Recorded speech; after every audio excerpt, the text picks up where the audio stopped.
Welcome to the Fearfully and Wonderfully Me podcast, a podcast designed to help you increase your influence, develop your leadership, and maximize your results.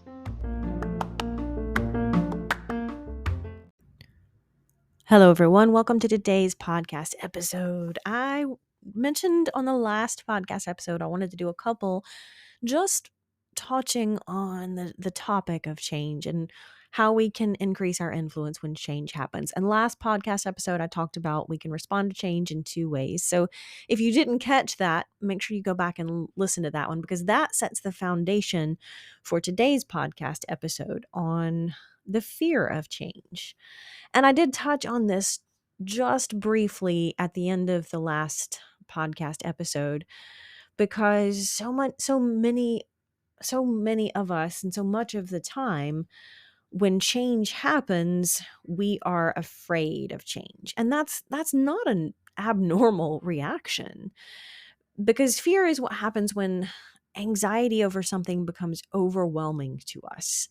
Fear is that strong emotion that occurs when we think that there's a really high probability of danger or something can be a threat. Now, the sad part is that so much of the time we spend time and energy caught up in the emotion of fear, of being afraid of something that may not actually ever happen. And perhaps to some degree, that's how our brain is wired. Our brain is incredibly talented with the gift of imagination, but so much of the time that useful tool, imagination, can be a beautiful thing, right? Imagination is the tool, the creative tool of hope, because you can imagine a better possibility. And I want to circle back around to that. But imagination can also take you the wrong direction, because imagination can also come up with all of the bad things that might happen. And sometimes we get caught up in that in a bad or unhealthy way. Now, to a certain degree, being able to imagine possible negative outcomes is a sign of learning and growth, and to some degree maturity, right? So for example, when you get in the car to drive to work tomorrow, you're going to odds are good you're going to reach for your seatbelt and put it on, because your imagination has allowed you to realize what could happen, A, if you have a wreck, B, without wearing your seatbelt. It could be more harmful to you. And so your imagination allows you to think through that as a possibility. Even if it's not very likely, it's definitely a possibility. And so your imagination can think through that and say, well, how can I decrease the risk? Well, here's how I can decrease the risk of something bad happening if I have a car wreck. I can wear my seatbelt.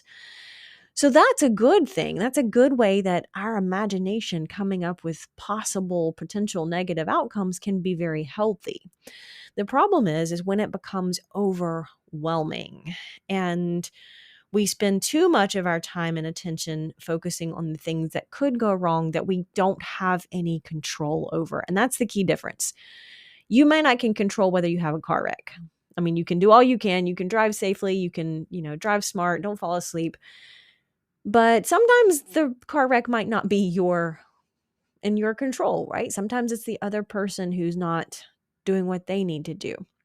But you can control if you're wearing your seatbelt. So where fear or imagination of a possible negative outcome becomes overwhelming is when we spend too much of our time and energy directing our thoughts toward the things that we cannot control. If you spent too much of your time and energy thinking about the possibility of a car wreck, you might not get in the car at all, and that might hold you back from having a job, right? Or going to get groceries. You might starve because you don't get groceries from the grocery store. And I'm taking that to a little bit of an extreme example, but just to make the point, the key to this and not letting fear overwhelm us is focusing on what we can control. The vast majority of our fears are completely unfounded. So when we fear change, we end up worse off than we are now.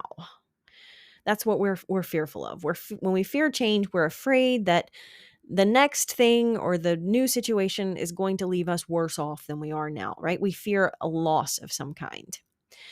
So, anytime we're fearful of change, it's time to take a step back, number one, and look at why we are afraid to begin with. So here are three common fears related to change. And again, I touch on these in the book that I co-wrote with Mac on Change Happens, Leading Yourself and Others Through Change.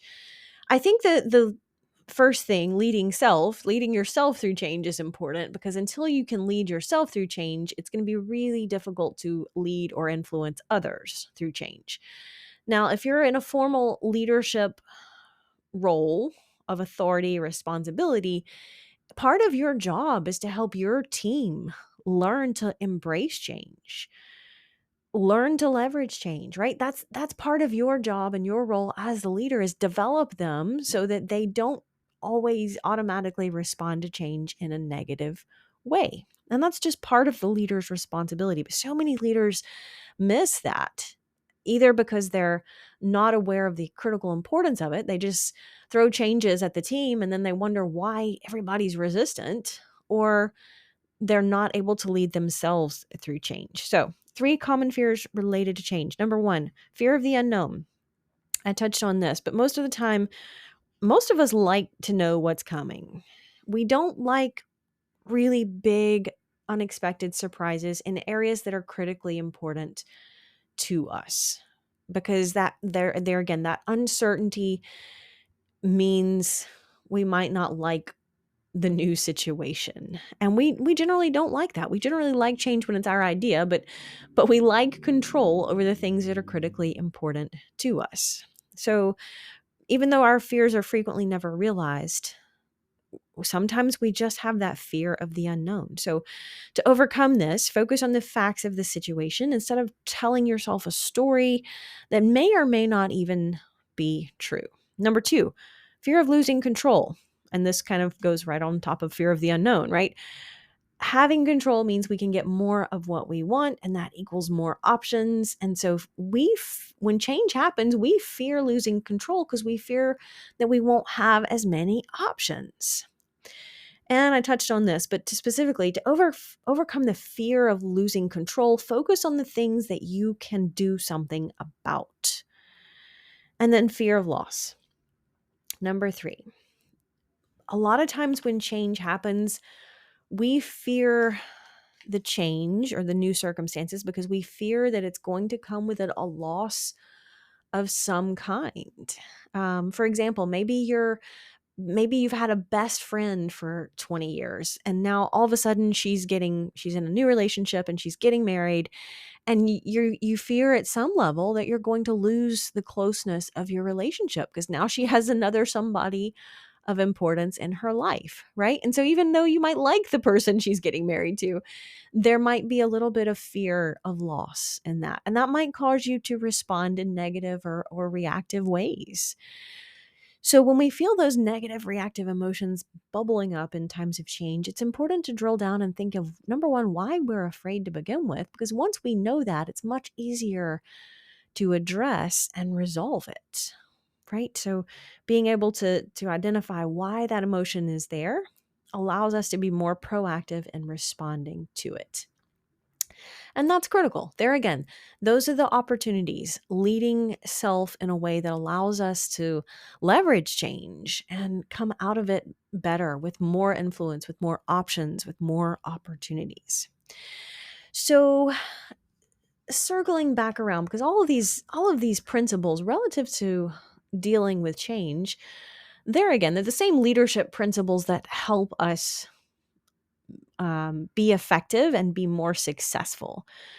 But so much of this is a mindset shift, right? It's not a practice that helps us be effective at dealing with change, because there's no one practice that would be universally applied and would help you be effective at dealing with change.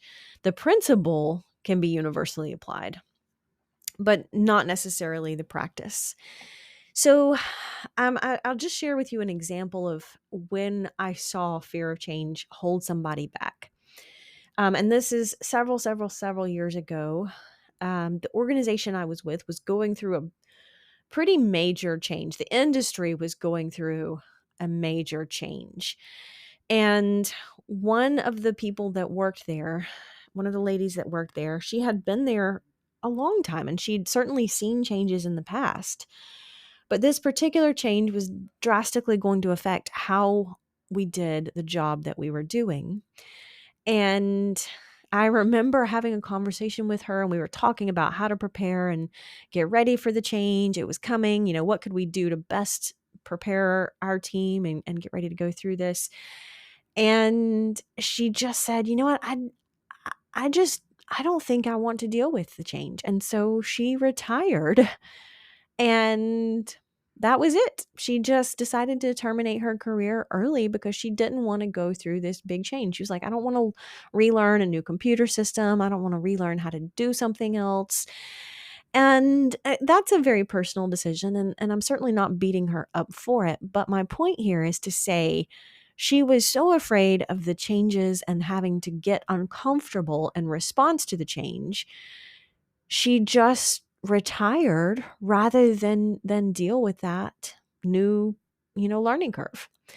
Now, the downside to that is she missed out on so many of the opportunities that came with the new change. We were able to do things quicker and faster and more, more specifically efficiently. And, the work itself became much better because of the change. But rather than go through the change, she just said, I don't want to deal with the learning curve. I don't want to get uncomfortable. I don't want to have to relearn things or learn new things. So I'm just going to stop here. And she missed out on how much better things got after the change. So just a story again that reminds me when changes happen, I have to look for the benefits that they can bring. Now, certainly it's absolutely true that not all change is positive, but it's also certainly true that if nothing changes, nothing can get better, right? Mac used to say, without change, there's no improvement. And that's so true. Think of the changes in our lives that we want to make. Maybe it's changes relative to your health or exercise routine, or maybe it's changes in your career. You want to grow your influence or start your own business. Those are all pretty major changes, right? And they can be wonderful things. But we have to learn how to look for the positives in any change as it comes up. And there again, focusing on the benefits, focusing on what are the good opportunities that can come from this. Because if we're not looking for opportunity so much of the time, we are missing out on it. And sometimes changes don't feel good. And sometimes we don't feel like being proactive when changes happen. And sometimes it's changes in the organization. Maybe it's a leader who's mandated something and so that feels uncomfortable or restrictive. But rather than focus on the things that you cannot influence or cannot control, focus on what you can do. And if you are going through a change in a professional organization or something like that, it's an opportunity to increase your influence with the boss, the leader, right? If your leader is mandating a change in the organization, whether it's something on the software or a process or how we do business, the first person to step up and embrace that is going to have more influence with that leader, right? So embrace that and shine and be outstanding. Be the first person to jump on the train and say, you know what, I might not like everything about this, but I love the fact that I can increase my influence by learning to shine and separate myself from the crowd instead of whine, right? It's easy to whine and fuss and complain when change happens, but the opportunities when we shine, embrace it, leverage it, and perhaps even learn to create positive change can lead us to increase our influence exponentially. Until next time. Start increasing your influence and maximizing your potential with Ria's audiobooks. Available at audible.com, amazon.com, and iBooks. Please visit riastory.com to learn about Ria's books, resources, speaking, and training programs. Thanks for listening.